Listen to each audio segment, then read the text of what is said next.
اوس. کلیپ هفتم هست، دو تا از داچی ها رو مجددا میگم خدمتتون. اولین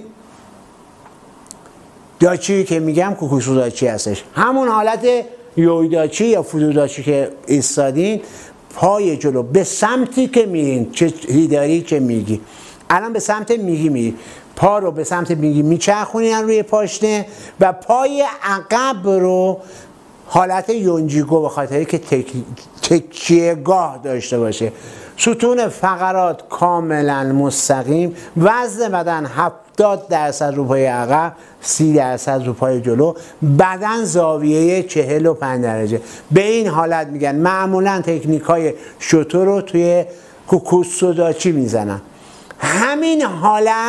همین حالت وقتی که پاتون رو میکشین عقب و نزدیک پای عقبی میکنین، بیانین لطفا، طوری که وزن بدن 90% روی پای عقب و 10% روی پای جلو باشه، بهش میگن نوکو آچی داچی.